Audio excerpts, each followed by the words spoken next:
안녕하세요. 한 7, 8년 동안 외국에 살다가 최근에 왔는데 제가 나이가 40이에요. 네. 근데 집에서는 이제 한국에서 좀 결혼을 하라. 남들처럼 이렇게 평등하게 살아라. 근데 저는 한국에 살아도 반이고 외국에서도 살아도 반반인 것 같아요. 제 생각은요. 근데 지금 현재는 이제 제가 A를 선택하든 B를 선택하든 어떤 거에 대해서 조금씩은 후회를 할 것 같아요. 언젠가는. 근데 그 후회를 좀 덜 갖기 위해서 고민을 하고 있는데 좀 스님 조언 좀 받고 싶어서. 어떤 조언? 그러니까 결혼할까 말까? 그것도 반반이고. 결혼할까 말까? 결혼하는 게 좋으면 내가 결혼했지 혼자 살겠어요? 네. 그럼 물어보면 많아지. 네, 근데 저는 그러니까 정확히 그러니까 A를 선택해도 B를 선택해도 반반인데 그거에 대해서 이제 조금이나마 덜 후회하게끔 그 지금 고민 중인데 그래서 아니 그게 저 나한테 물을 때는 이미 결정이 돼 있잖아. 아? 왜 그러냐면 결혼하는 것보다 혼자 사는 게 좋다니까 내가 혼자 살 거 아니에요. 네. 외국에 사는 것보다 한국에 사는 게 좋다고 생각하면 내가 지금 한국에 살 거 아니에요. 네. 그럼 물을 게 없잖아. 근데 그렇게 쉽게 저는 결정을 못 하겠더라고요. 아 그런데 나한테 묻는다면 이미 답이 아니, 나와 있다 이 말이야. 조금이라도 좀 깊숙한 조언을 받고 싶어서. 아니 네.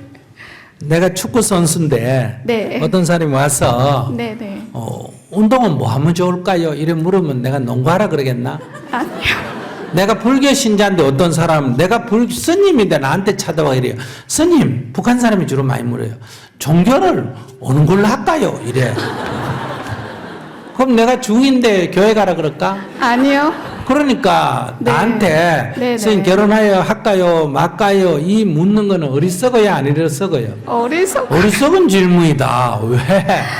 스님이 그렇게 네. 남까지 결혼하라고 권유할 정도면 내가 먼저 하지. 왜 내가 남은 권유하고 지는 안 할까? 네네. 두 번째, 네. 내가 외국에 가서 살아라 하고 권유할 정도면 네. 나부터 외국 가서 살지. 내가 왜 여기 살겠노? 한번 생각해 봐요.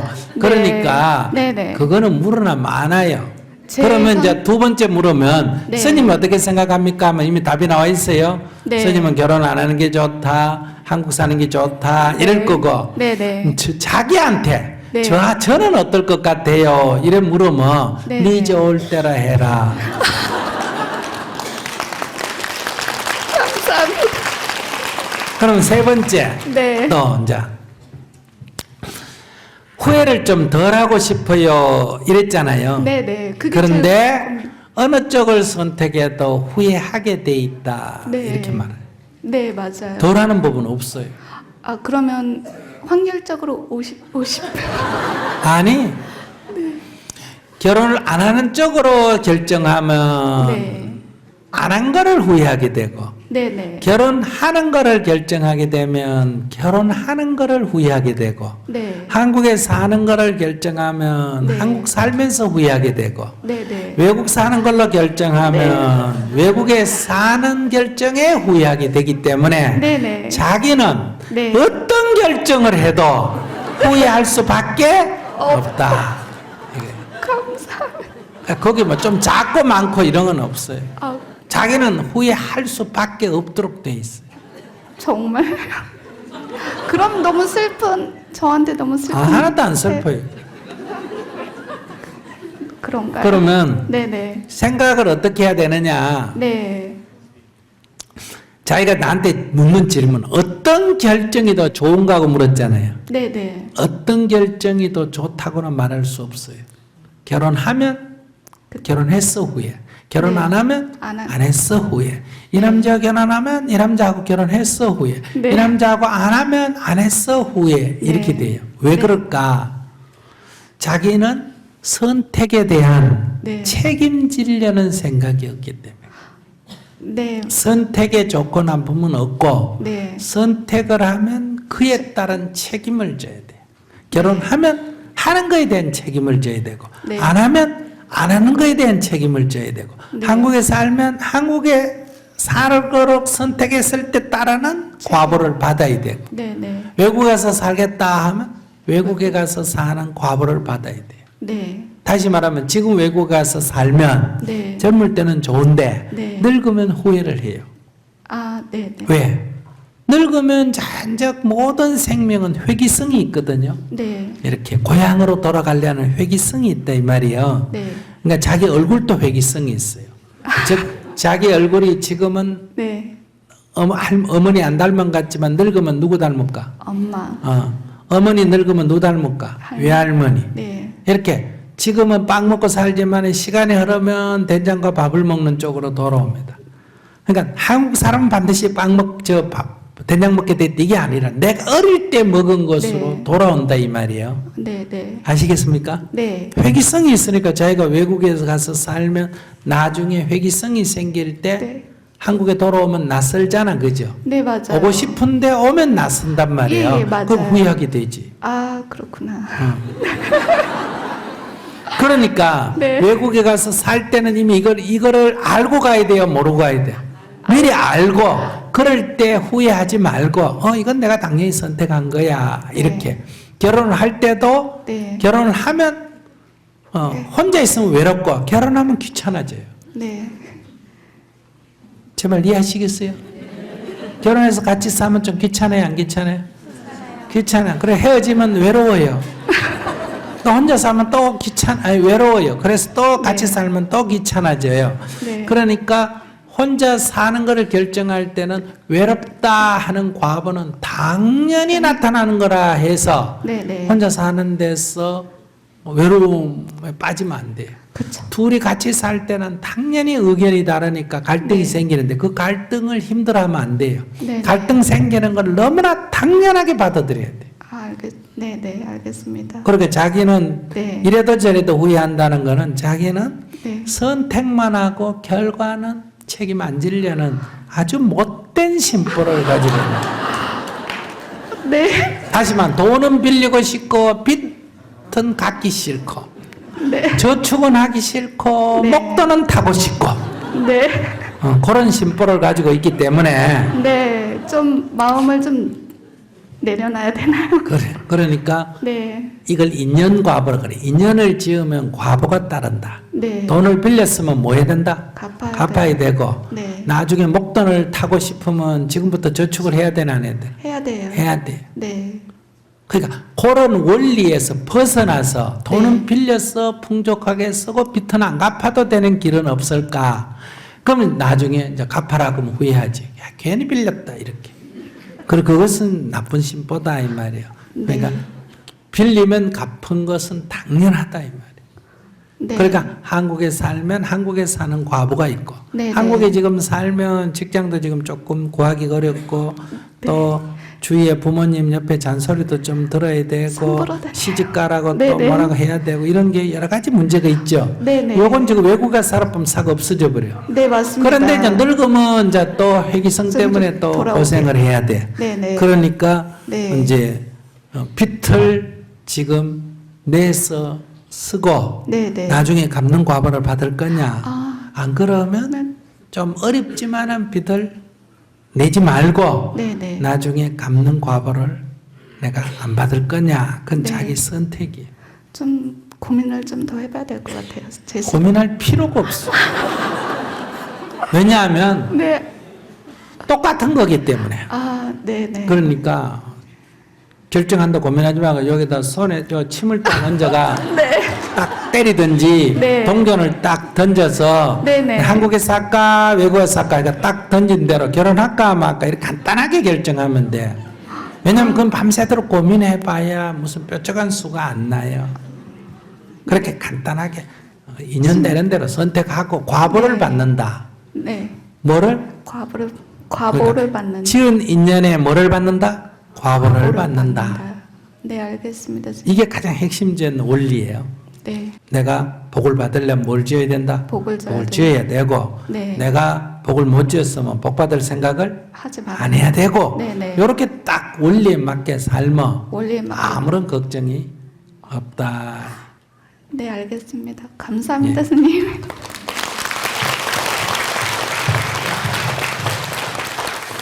안녕하세요. 네.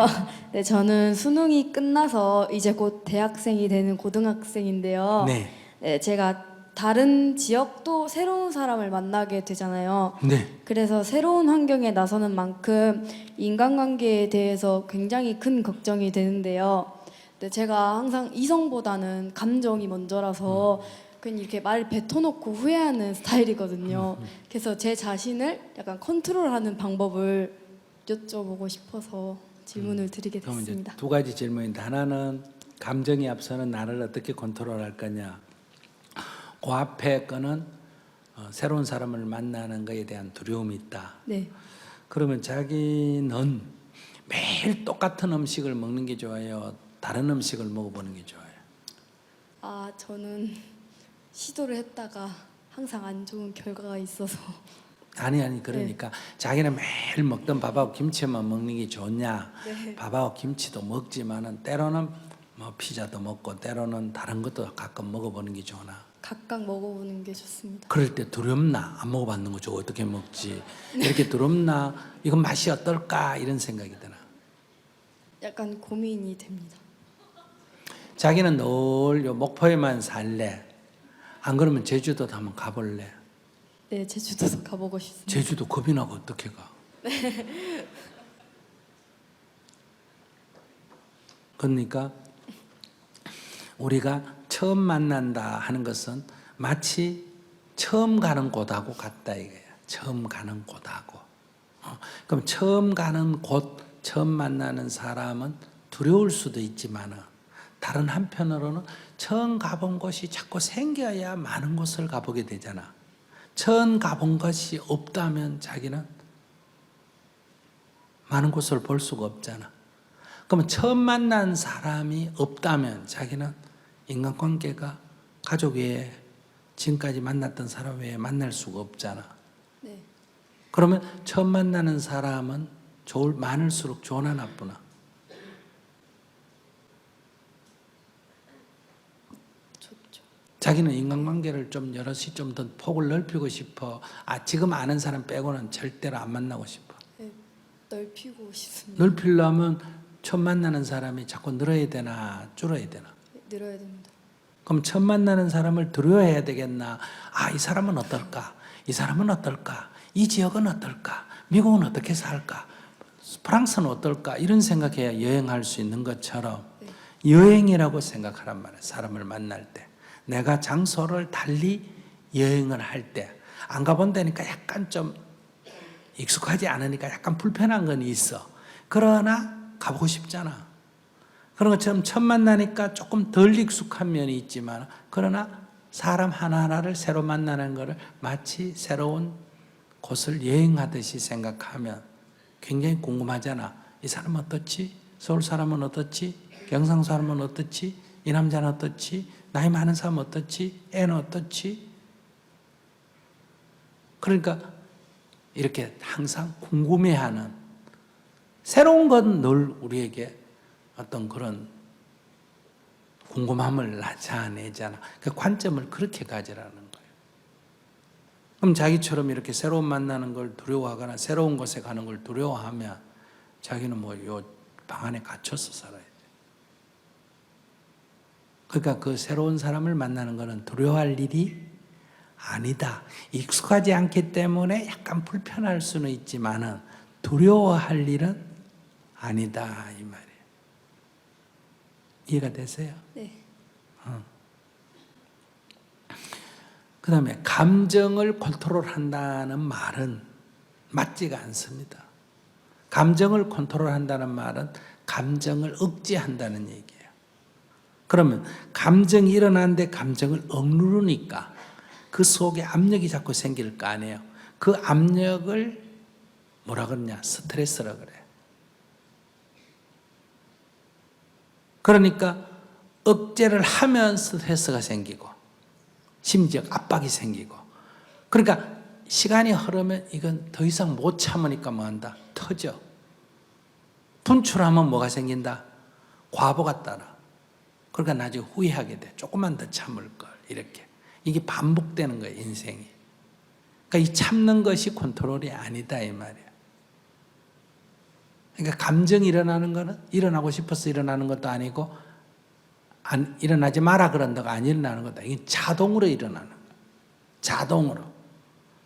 근데 그 감정을 다 표출하면 어떻게 된다? 사람 관계가 나빠진다. 그러니까 그 손실이 따른다. 이걸 과보라 그래. 손실이 따른다. 그 손실을 안 보려니까 이걸 억제한단 말이에요. 억제하면 이 안에서 압력이 생겨. 가슴이 답답해지고 결국 이게 뭐 한다? 터져. 보통 한국 사람은 몇 번 만에 터진다. 주로 3번 만에 터져. 3번 만에. 그래서 뭐라고 한다?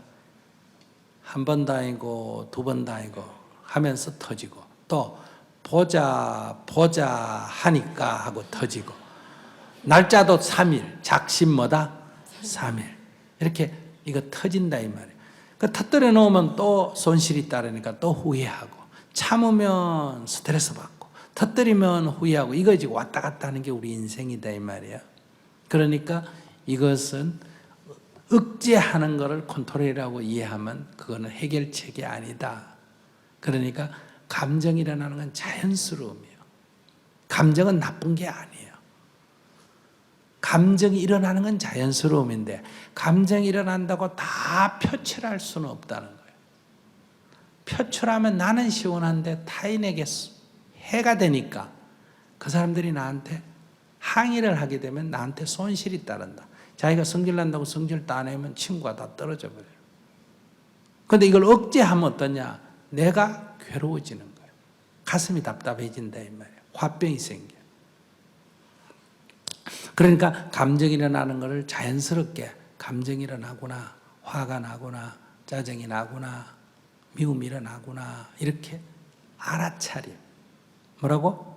알아차림. 알아차리는 거. 이걸 억누르는 게 아니라 알아차릴 뿐이에요.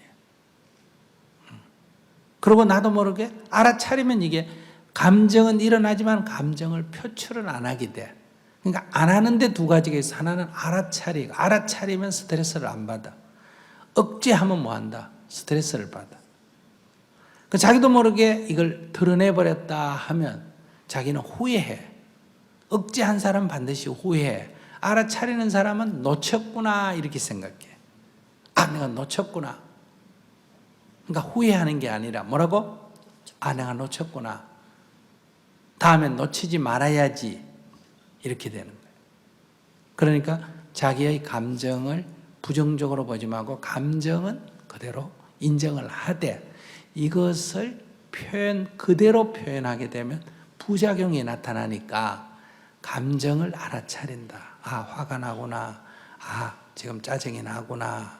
이렇게 알아차림을 자꾸 놓치죠. 놓치면 아이고 놓쳤구나. 그래서 상대에게 사과를 하는 거예요. 아이고 내가 화를 내서 미안해. 이렇게. 다시는 안 내야지. 그런 결심하면 안 돼. 왜? 그러면 또 일어나. 또 일어나면 자기가 자기한테 자학을 하게 돼. 나는 안 되는 인간이야. 이렇게 되는 거예요. 놓쳤구나. 다음엔 놓치지 말아야지. 또 놓치면 놓쳤구나. 다음엔 놓치지 말아야지. 그래서 놓쳤을 땐 상대에게 미안해. 내가 놓쳐서 미안해. 이렇게 상대에게 사과를 하면 된다. 그러면 감정을 내도 친구 관계를 유지할 수 있어. 내가 화를 벌컥 내놓고 니 때문에 이러면 친구가 깨져. 화를 벌컥 내놓고도 아이고 미안해. 내가 성질이 더러워서 그래. 이러면 화를 내도 관계가 유지가 된다. 됐어요? 네. 네. 감사합니다. 안녕하세요, 스님. 네. 네, 좋은 말씀 잘 듣고 있습니다. 감사합니다. 제 질문은 부자가 되고 싶은데 지나간 기회 같은 것들 있잖아요. 예를 네. 들어 뭐 한국에서는 강남에 뭐 땅을 좀 사놨다던가 금을 사놨다던가 최근에는 뭐 비트코인 같은 게 좀 있었는데 그런 것들을 왜 못했을까? 뭐 이런 것 때문에 좀 아쉬움이 남아가지고요. 네. 저는 이제 사회 초년생이고 30대 초반인데 좀 어떻게 마음을 잡고 현재에 좀 집중을 하며 살아가야 될지 조언 부탁드리겠습니다. 어떤 젊은이가 저한테 물었어요. 저도 어떻게 하면 법륜 선생님처럼 그렇게 많은 사람이 질문할 때 막힘없이 얘기할 수 있을까요? 그래. 그래서 내가 고생을 좀 하면 된다. 그랬어요. 고생해볼래? 하니까 아니에요. 그래. 그러니까 그분들이 그렇게 되는 게 곁에서 보면 그게 공짜로 주어지는 것 같지만은 그분들은 그렇게 되는 데까지 많은 인생 역전이 있었고 노하우가 있었다. 그거를 젊은 사람이 한꺼번에 흉내내려면 안 된다. 근데 자기는 첫째 돈이 없잖아. 네, 맞아요. 그런 얘기 해봐야 그게 무슨 소용이 있어요. 두 번째, 돈이 있다 하더라도 투자에는 뭐가 따른다? 위험이 따른다 이 말이야. 그러니까 이게 늘 이렇게 오르락 내리락 하는 거거든요. 네. 그러니까 비트코인이 뭐 100불 할 때, 10,000불 할 때 생각하면 그때 사놨으면 떼돈 벌었잖아. 그죠? 네. 그래서 사람들이 막 20,000불, 30,000불 주고 샀는데 전번 또 규제하니까 어때요? 또 5,000불로 떨어지고 이러니까 또 망했잖아. 그죠? 근데 늘 여기에는 우리에게 들리는 소문은 성공한 사람 얘기만 들리는 거예요. 그 성공한 사람이 있기에는 말 없는 실패한 사람이 어때요? 늘 그만큼 있는 거예요. 근데 우리는 성공한 사람만 자꾸 보는 거예요. 옛날에 조선족 사기족 피해가 많이 났을 때도 우리가 한국 사람도 지금 취직할 자리가 없는데 중국에서는 우리 조선족이 한국에서 무슨 큰 돈을 벌겠어요. 와가지고 다 사실은 겨우 먹고 사는 수준인데 어쩌다가 그 가운데 100명 중에 한 명은 식당을 했다든지 뭐 남의 집에 가서 일을 해주는데 갑자기 주인이 죽었다든지 해가 그 식당을 인수했다든지 이래가 100명 중에 한 명은 떼돈 번 사람이 있을까 없을까? 있어요. 북한에서 넘어온 사람 중에도 100명 중에 한 명은 그렇게 성공한 사람이 있단 말이에요. 근데 중국이나 북한에 소문나는 거는 실패한 99명이 소문날까 성공한 한 명이 소문날까? 성공한 한 명이 소문나니까 엄청나게 모험을 무릅쓰고 뒷돈을 대고 이렇게 해가지고 불법적으로 넘어와서 엄청난 문제가 발생하게 된다. 주식을 해도 이 인터넷에 여러분들 나오는 건 뭐 어느 뭐 혼자 사는 여자가 하루아침에 20억을 벌었다. 이 인터넷 나면 늘 광고 나오잖아. 그죠? 근데 그런 사람을 거짓말로 만든 게 아니라 그런 사람이 되려면 1,000명 중에 어때요? 그렇게 된 한 명을 거기다 늘 쓰니까 여러분들이 자꾸 나도 그러고 싶다 이런 생각을 하게 된다 이 얘기예요. 그래서 자기는 그런 생각을 해봐야 아무 도움이 안 되는 게 첫째, 네. 돈이 없다. 자본이 없는 거예요. 네. 자본이 없으면서 그 얘기는 해봐야 아무 도움이 안 돼. 그 현실을 받아들여라. 네. 두 번째, 설령 자본이 조금 있다고 하더라도 자기가 가진 자본 갖고는 강남에 땅을 살 수가 없어. 거기는 아파트 20몇 평, 뭐 30평도 안 되는 것도 뭐 20억, 30억 하는데 네. 자기가 무슨 재주로 그 한 평 파는 건 또 없어. 그런 거는. 그러니까 그런 거를 허황되다고 하는 거예요. 네. 전혀 가능성이 없는데 그런 꿈을 꾸고 있는 거. 그거는 이제 희망적 개념보다는 허황된 생각이다. 이거예요. 두 번째, 이제 자기가 어느 정도 적절하게 자본이 조금이라도 몇백만 원이라도 몇천만 원이 있다 네. 하더라도 거기는 뭐가 따른다? 위험 부담이 따른다. 반드시 거기는 위험 부담이 따른다. 그 위험을 감수해야 된다. 근데 그 위험을 감수하기가 쉽지가 않습니다. 그래서 심리적으로 이거 테스트를 해봐도 그래요. 이게 뭐예요? 이 판을 동그랗게 돌려놓고 위에서 탁 찍어 넣는 거 그걸 뭐라 그래요? 룰렛이요.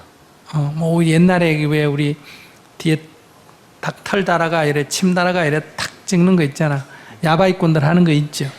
그거 돈을 안 대고 집에서 혼자서 연습하면 당첨될 확률이 높을까 안 될 확률이 높을까? 될 확률이 높아. 근데 돈을 딱 내고 해보면 안 될 확률이 훨씬 높어. 그러니까 대학생들이 이 돈을 안 내고 임의로 이렇게 학교에서 모의 주식을 하면 대부분 다 돈을 땁니다. 근데 자기가 돈을 딱 내고 주식을 사면 읽을 확률이 훨씬 높습니다. 그 왜 그럴까? 그게 이제 집착이라는 거. 이를 잃을까 하는 두려움에 대한 것 때문에. 그러니까 손해를 받고도 팔아야 되는데 손해받고 못 파는 거예요. 더 떨어질 것 같으면 손해받고도 팔아야 된다. 네.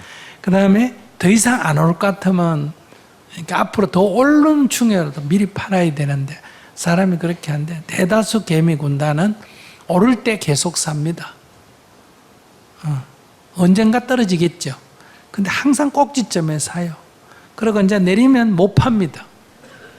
저는 올랐던 그 가격을 늘 생각하기 때문에, 야, 전번에 팔았으면 2만 원 벌었는데, 전번에 팔았으면 15,000원이라도 벌었는데, 이래가 이제 본전에 가네. 본전하려고 내가 이 고생했나 안 팝니다. 그러냐 떨어져요. 많은 손해나, 많은 손해받고 어떻게 팔아? 그래 이제 2만 원 손해나면 기분이 나빠 갖다 버려버려요. 그래서 항상 언제 사고, 꼭지점에 사고, 언제 판다. 최저점에 파는 거. 이게 왜냐하면 우리들의 집착과 욕식 때문에 이런 일이 생깁니다. 이렇게 여러분들이 이뤄줘야 그 다음에 이 전문가라는 사람이 돈을 닦아 안 닦아? 따겠지. 여러분들 안 이뤄주는데 어떻게 돈을 따겠어? 그러니까 엄청난 자본을 가진 사람이거나 밥만 먹고 그것만 하는 전문 투자꾼이 돈을 땄다는 건 뭘 말해요? 여러분들 비전문가 소액 주주가 뭘 해야 된다? 돈을 잃어줘야 되는 거. 그래서 그건 관여를 안 하는 게 좋고, 하려면 이렇게 해야 돼. 주식을 폭락을 해가 너도 나도 판다. 이런 소문이 날 때는 있는 돈, 필요한 돈 빼고 있는 돈, 저축해도 될 돈은 가서 사놓으면 됩니다. 사가 가만히 놓고 한 2, 3년 지나야 돼. 그러니까 너도 나도 주식 산다. 옆에서 사가 얼마 벌었다. 막 전화가 오고 사라 그러고 막 부음 일어난다. 그럼 조용히 갖다 팔아야 돼. 그건 곧 꼭대기점이 다가간다 얘기야. 막 자살한다 그러면 뭐다? 바닥이 다 돼간다 이런 얘기예요.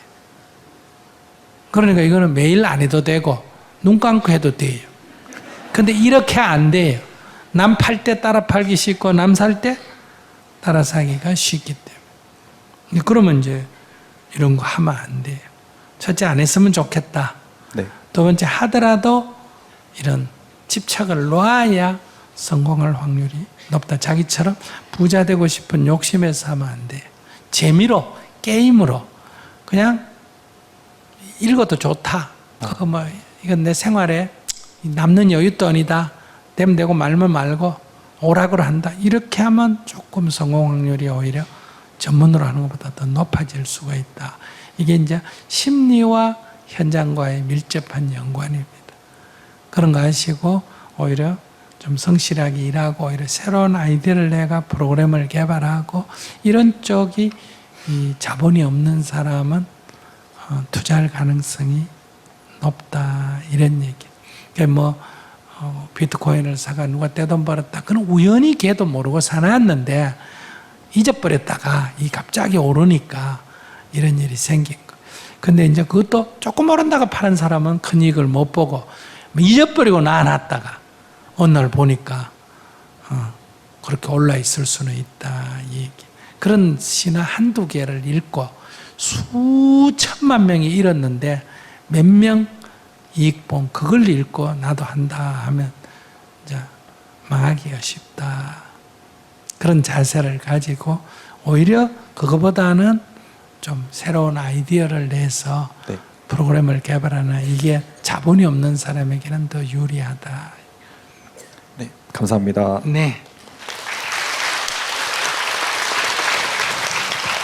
어린 시절 친정아버지가 가장 역할을 제대로 하지 않아서 38kg밖에 안 되는 어머님께서 약한 몸으로 노동을 하시며 앞 못 보는 할머니와 저희 3남매의 생계를 책임지셨습니다.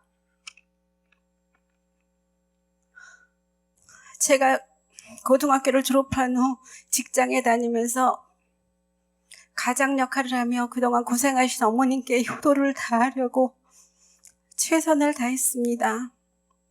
그런데 저도 혼기가 되어 결혼을 하게 되었고 그때만 해도 여자는 결혼하면 직장을 다닐 수 없었습니다.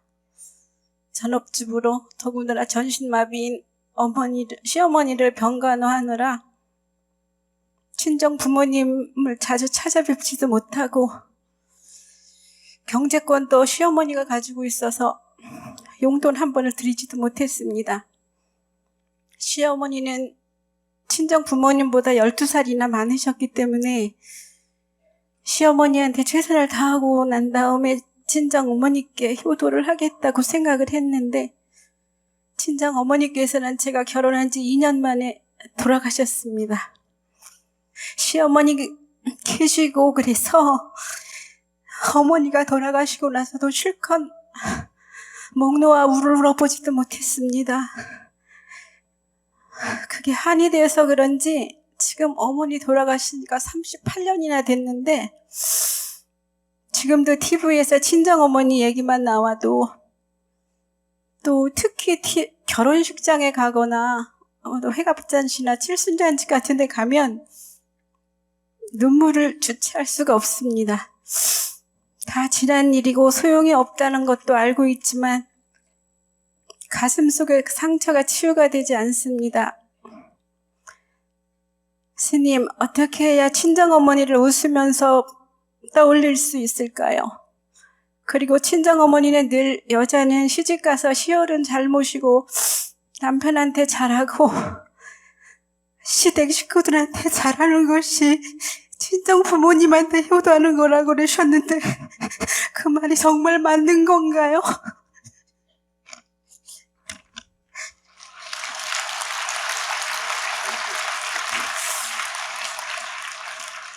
질문자가 지금 몇 살이에요? 64살입니다. 네? 64살. 64살. 네. 아들, 딸 다 20살 넘었어요? 아들, 딸 없어요? 40살입니다.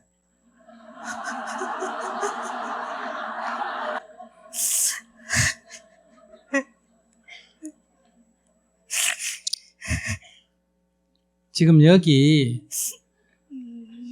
미성년달 때, 그러니까 20살도 되기 전에 부모님 돌아가신 분들이 엄청나게 많아요. 한번 들어보자. 자기 어머니가 자기 20살 되기 전에 돌아가시면 손 한번 들어보세요. 네. 이렇게 많아. 근데 자기는 뭐야? 20살도 넘고 결혼까지 한 뒤에 돌아가셨잖아. 네. 그럼 고아가 아니에요. 고아라는 거는 20살 되기 전에 미성년자일 때 부모가 돌아가시면 뭐라고 한다? 고아, 돌볼 리가 없다. 고아라 그러고 20살 넘으면 부모가 돌아가시면 그건 고아라고 말을 안 해요. 근데 저는 제가 고아여서 그런 게 아니라 부모님한테 효도를 못해서 20살 넘어서는 아무것도 안 해도 아무 죄가 안 돼요. 원래. 자기는 지금 뭐하고 똑같냐? 길 가는 우리 집, 내가 오늘 오다가 길 옆에 거지가 있었는데 그걸 내가 줘야 되는데 하면서 막 안 주고 그냥 왔어요. 선생님 너무 불쌍해하고 나한테 지금 울면서 얘기하는 사람하고 똑같아. 그걸 지금 30년째 계속 그래. 그런 사람하고 똑같다 이 말이에요. 그러니까 좋은 일은 부모님을 용돈도 드리고 하는 거는 좋은 일에 들어가는데 좋은 일은 안 한다고 나쁜 사람이 아니에요. 그건 할 수 있으면 하고 못하면 안 해도 되는 일이에요. 그런데 자기는 그걸 못했을 뿐이지 나쁜 사람이 아니에요. 그러니까 울 필요는 없어요.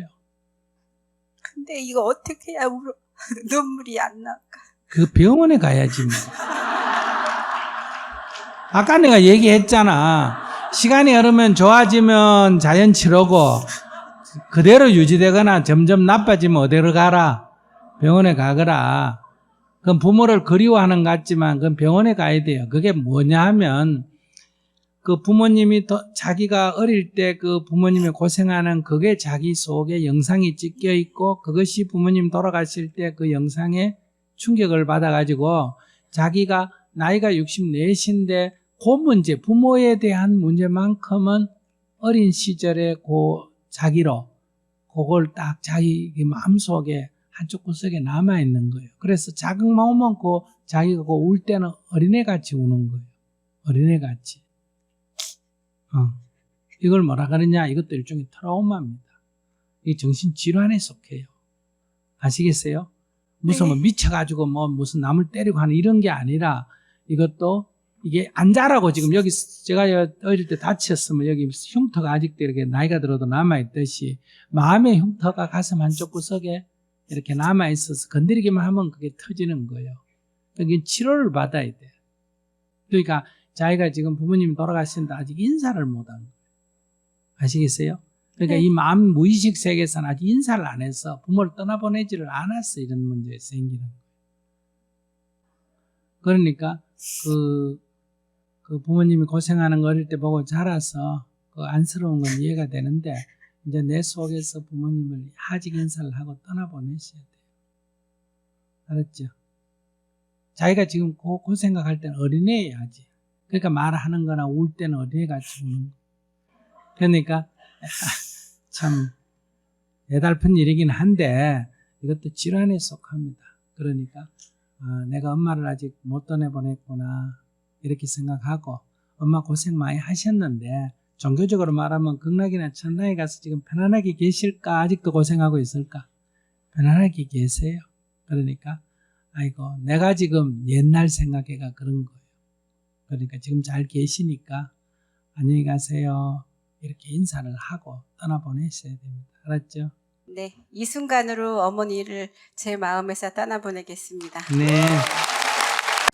살면서 주위와 그리고 저의 몇 번의 이제 죽을 고비를 몇 번 남기면서 제가 나중에 삶을 마감하기 전에 정말 후회를 남기는 일이 없도록 열심히 살아야겠다 하고 깨닫고 정말 열심히 살려고 하는데 그에 대한 답을 잘 못 찾고 있습니다. 많은 경험도 하고 많은 생각도 하고 종교 생활도 많이 가져봤는데 정리가 끝나고 나면 항상 마음이 공허하고 내 안에 소중한 거를 찾지를 못했는데 방법이 있을지 여쭙고 싶습니다. 그러면 자기가 다람쥐보다 나아요, 못해요?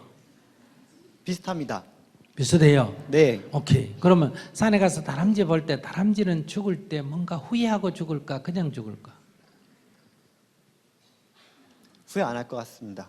살 때 지나간 일 후회할까? 아까 산 그 나무 높은 데 올라갔다 왔는데 너무 힘든다. 진짜 어떤 놈이 나무를 이렇게 크게 만들었나? 이런 생각하거나 안 그러면 도토리를 모아놨는데 나중에 오니까 없어져 버렸어. 확 딱 지나가지고 그냥 옆에 있는 막 돌멩이가 그 도토리 다 막 옆에 있는 거 막 다 해짓고 막 이럴까? 그냥 있으면 좋지만 없으면 그만일까? 크게 상관 안 할 것 같습니다. 그래. 다람쥐도 그 정도인데 자기는 뭐 다람쥐보다 낫다면 그보다 나아야 될 거고 비슷하다면 다람쥐하고 비슷하면 되지. 그러면은 꿈을 갖고서 뭔가 네. 이루려고 사는 네. 것이나 거지처럼 바닥에 굴러다니면서 아무것도 안 하면서 사는 것이나 왜 큰 차이가 아무것도 안 해? 없나요? 다람쥐는 아무것도 안 해. 열심히 해. 다람쥐 열심히 해요. 근데 내가 세상을 위해서 뭔가 헌신하겠다는 것을 너무 생각하는 거는 사실은 별로 좋지는 않아요. 이 세상을 어지럽히는 사람 중에 세상을 위해서 뭐 하겠다는 사람 때문에 어지럽힌 거 굉장히 많아요. 맞습니다. 아시겠습니까? 그래서 다람쥐 같은 건 절대로 세상 안 어지럽혀요.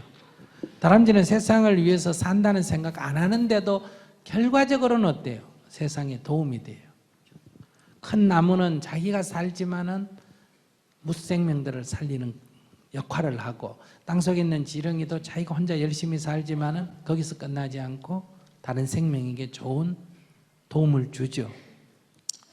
나무가 떨어지면 그 열매를 새들이 주워 먹고 멀리 날아가서 똥 누기 때문에 새가 나무 열매를 해친 게 아니라 새 때문에 어때요? 나무 열매가 멀리 씨앗을 뿌릴 수 있지 않습니까? 그죠? 그런 것처럼 우리의 삶은 자신의 삶에 비교적 충실한 것이 어때요? 세상에도 이익이 된다. 근데 네 가지를 하면 세상에 손해가 돼요. 그 세상에 손해가 되는 건 이게 어떻게 되냐면 세상에 손해되든 말든 나하고 관계없으면 되는데 세상에 손해를 끼친 거는 우리 인간 사회란 게 여기 울타리가 쳐져 있어가지고 여기 저기 받쳐가지고 되돌아와요. 무슨 말인지 아시겠어요? 네. 그걸 갖다가 인연과보라 그래. 그러니까 또 공을 벽에 던지면 멀리 날아가지 않고 받쳐서 되돌아온다 이거예요. 네. 그래서 복을 지으면 뭘 받고? 복을 받고 죄를 지으면 뭐를 받게 된다? 죄를 벌을 받게 되는 이런 과보가 따라요. 4가지가 있어요. 첫째, 때리거나 죽이는, 남을 해치는 거. 내가 남을 해치면 해침을 받게 돼요. 내가 남에게 손해를 끼치면, 훔치거나 뺏는 거는 요거는 나도 나중에 그런 과보가 따라요. 그러니까 우리가 남의 물건을 막 훔치는 것이 우리 사회 문화가 사회적인 하나의 분위기가 되면 내 물건 잊어버릴 확률이 높아요, 낮아요? 없습니다. 높죠, 그죠? 이거 되돌아오는 거예요. 그 다음에 성추행하거나 성폭행하는 거, 남을 괴롭히는 거, 그리고 남을 속이는 거. 요 4가지만 안 하면 굳이 남을 위해서 뭘 한다고 그렇게 머리 안 써도 돼요. 첫째 뭐라고? 남을 해치는 거. 2번째, 남을 손해 끼치는 거. 3번째, 남을 괴롭히는 거. 4번째, 남을 속이는 거. 요거 4개 빼고는 어지간하면 어때요? 사람에게 자유를 줘야 돼요. 사는 거를 자유롭게 놔둬야 돼요. 무슨 말인지 아시겠죠? 나도 네. 자유롭게 살고 남도 자유롭게 살도록. 그러니까 애가 공부를 안 한다. 이건 4가지에 들어가야 안 들어가요? 안 들어갑니다. 안 들어가지. 그럼 이거 야단치면 안 돼요. 그러면 애 성적이 떨어졌다. 이게 4가지 들어가야 안 들어가요? 안 들어갑니다. 예, 이거는 오히려 다른 애 성적을 올려줬기 때문에 굉장히 좋은 일 한 거예요. 실제로 좋은 일 한 거예요. 그 다음에 수업 시간에 존다. 이거 4가지 들어가야 안 들어가요? 안 들어갑니다. 그렇기 때문에 선생님 아이를 야단치면 안 돼요. 쉽게 얘기하면.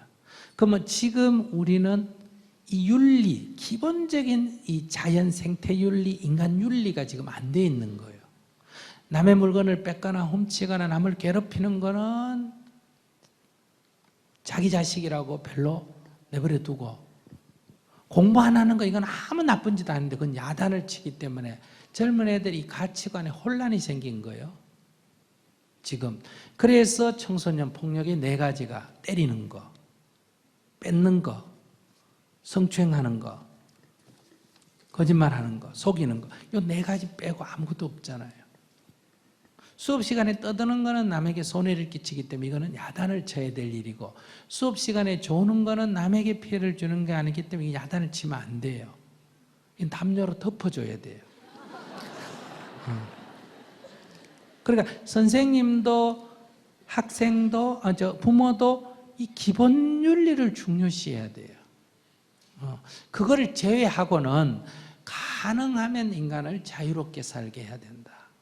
그런데 아이가 만약 공부를 안 한다 하면 이건 남에게 피해는 안 줬지만은 자기에게 손해를 끼쳤죠, 그죠? 그럼 그건 나쁜 거는 아니지만은 뭐예요? 어리석은 거예요. 그 이건 깨우쳐줘야 돼요. 야단치면 안 되고 깨우쳐줘야 돼요. 그러니까 이건 대화를 통해서 깨우쳐야 돼요.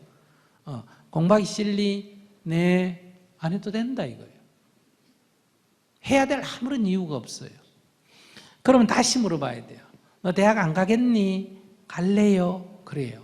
그럼 우리나라 대학 시스템이라는 게 공부 안 하고도 갈 수 있는 시스템이에요. 공부 안 하면 못 가요. 해야 합니다. 못 가지. 그러면 선택을 해야 돼요. 아이가. 공부를 안 하고 대학을 안 가든지, 대학을 가려면 하기 싫어도 어떻게 해야 된다? 해야 돼요. 인생이란 건 하기 싫어도 이익이 되면 해야 되고, 하고 싶어도 손해가 되면 어때요? 안 해야 돼요. 저 이 학생 종아리 만지고 싶은데요. 만져. 그럼 대신에 감옥 3년 가면 돼. 근데 3년 가서 살아보니까 그건 아무리 만지고 싶더라도 만지는 게 누구한테 손해다? 나한테 손해니까 안 만져야 돼. 그러니까 공부를 하기 싫다? 안 해도 돼. 근데 만약에 내가 그래서 공부를 안 하게 되면 나중에 나한테 손해가 되는 거예요. 그러니까 이거는 싫어도 해야 되는 거예요. 그러니까 인생은 하고 싶으면 해도 되고 하기 싫으면 안 해도 돼요. 그런데 때로는 어때요? 때로는 가끔은 하기 싫은데 해야 될 일이 있고 하고 싶은데 안 해야 될 일도 있다는 거예요.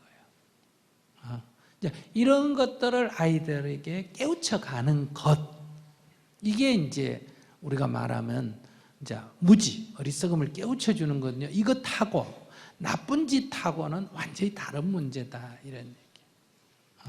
이거를 이제 혼돈하면 안 된다는 거예요. 그런 데서 자기가 너무 세상에 이롭게 해주겠다 이런 생각 안 하고, 그런 남에게 적어도 뭐는 안 끼치겠다, 피해는 안 주겠다, 손해는 안 준다면 내가 살아가는 것, 그것이 곧 세상의 뭐다?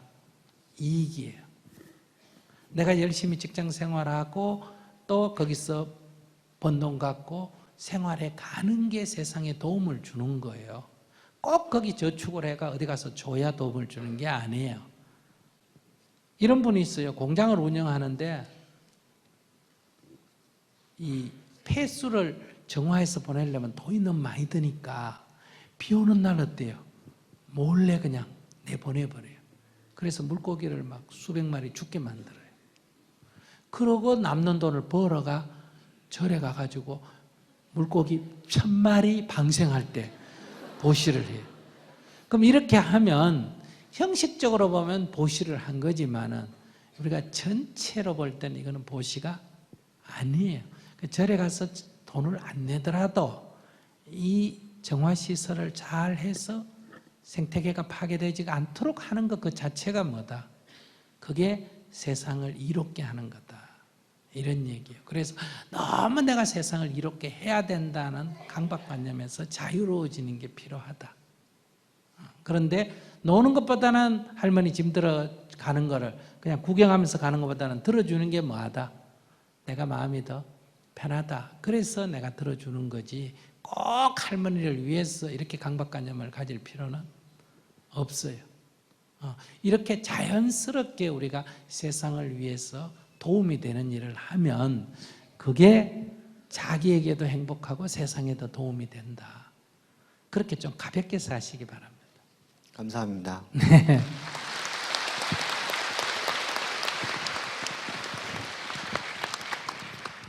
안녕하세요. 네. 전 플룻을 전공하고 있는 고등학교 1학년 학생입니다. 네. 저희 엄마는 싱글맘인데요. 엄마 혼자 버시다 보니 레슨비 주시기도 힘들어요. 아이고 슬퍼라. 말이 안 나온다.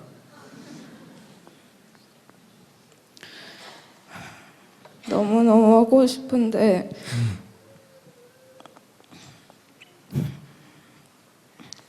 저 때문에 힘들어하는 모습에 죄책감을 많이 느껴요.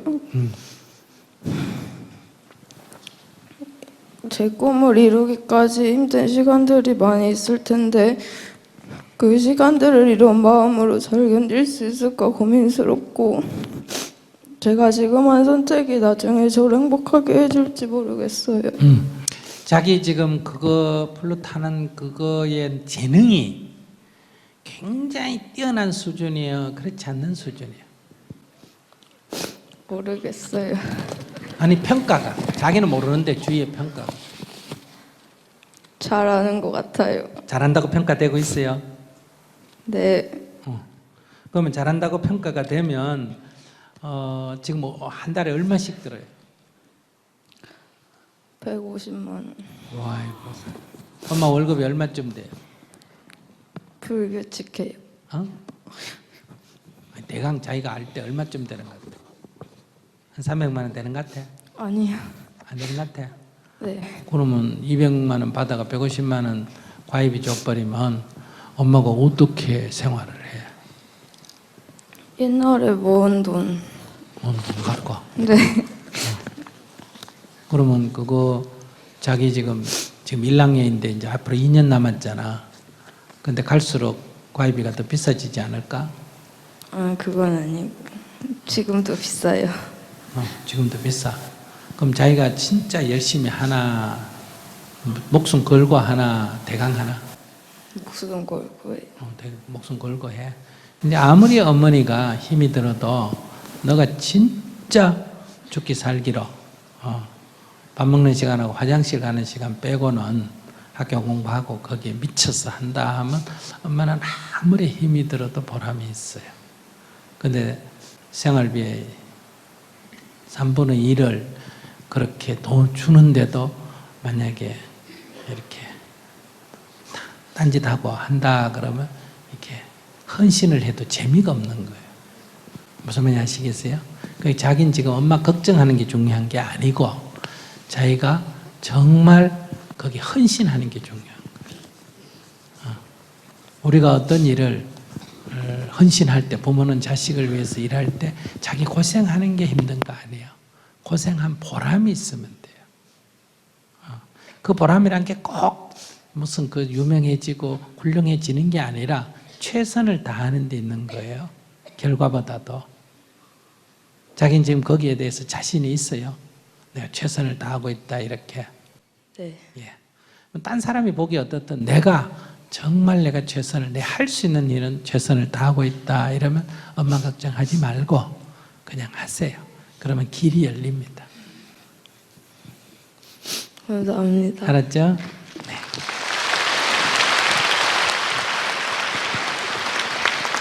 네, 스님 안녕하십니까? 네. 만나뵙게 돼서 영광입니다.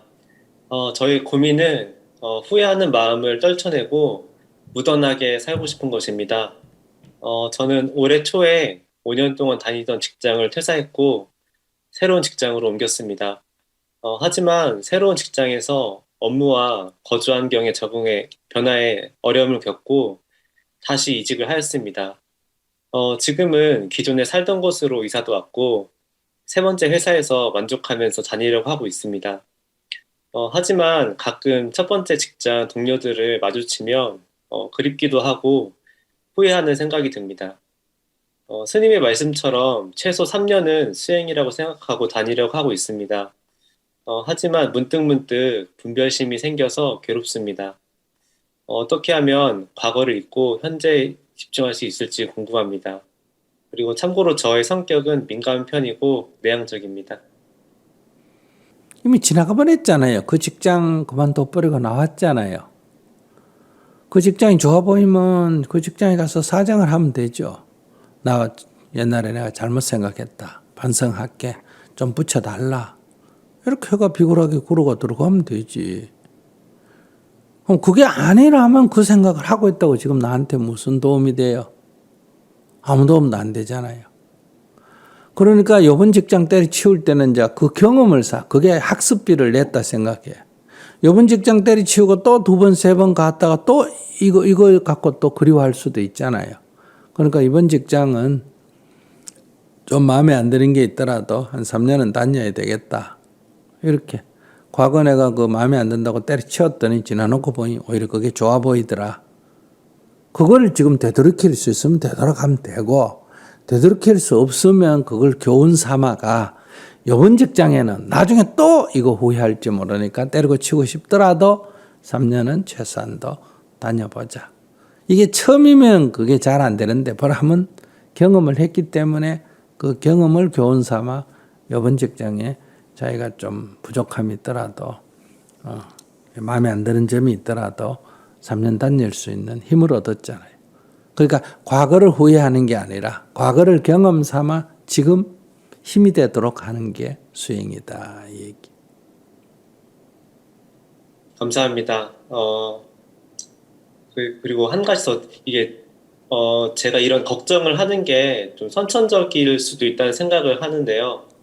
어머니께서 이게 신경 안정제를 복용하고 계신데 이런 좀 유전적으로 제가 선천적으로 내향적이고 민감한 것이 앞으로 3년 동안 수행이라고 생각하고서 이렇게 다닌다면 좀 개선될 수 있을지도 궁금합니다. 네네. 유전적인 건 없습니다. 어릴 때부터 형성된 습관적인 거는 있다 이렇게 말할 수 있어요. 그러나 유전적이라고 할 거는 없다. 그러나 어머니가 민감하면 자기도 영향을 받아서 민감해진 그럴 수가 있으니까 체크를 한번 해보면 되죠. 정신정신과에 가서 어머니가 이렇게 민감하고 저도 약간 내향적이고 좀 민감한데 제 상태가 어떻겠습니까? 이러면 진찰을 해보고 또 여러 가지 체크를 해보고 또 필요하면 검사도 해보고 하면서 아이고 그 정도는 다 사람이 살면서 가지고 있습니다 하면 뭐 감사합니다 이러면 되고 좀 민감하네요. 그러면 약간의 약을 한번 드셔보세요. 혹시 도움이 되는 거 그러면 약 한번 먹어보고 먹으면 졸려요. 대신에 좀 민감한 건 좀 떨어져요.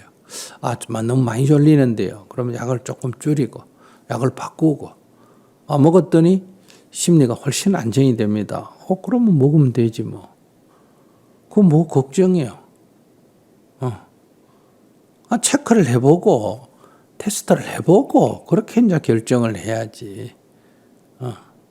그리고 이제 이렇게 한쪽으로는 그렇게 치료를 하고 한쪽은 또 마음 공부한다. 이 직장을 뭐 그냥 직장이라 생각 안 하고 여기에 내가 한 군데 심리가 불안해가 자꾸 이렇게 이동하니까 이게 직장만 이동하는 게 아니라 사람을 사귀어도 또 사귀다가 또 바꾸고 이런 일이 있을 수 있고 공부를 해도 자꾸 그럴 수가 있으니까 좀 마음을 안정시키려면 돈을 떠났어 이 직장에 한 3년간 아무리 떠날 요인이 있어도 꾸준히 한번 있어 본다 이런 목표를 세우고 한번 다녀보면 그것도 도움이 되죠.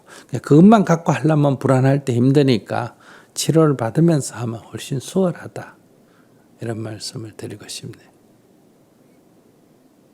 네, 감사합니다. 저희 이번 달부터 행복학교도 등록을 하고 스님 말씀 잘 듣고 있고 앞으로도 건강하셨으면 좋겠고 정말 감사드립니다.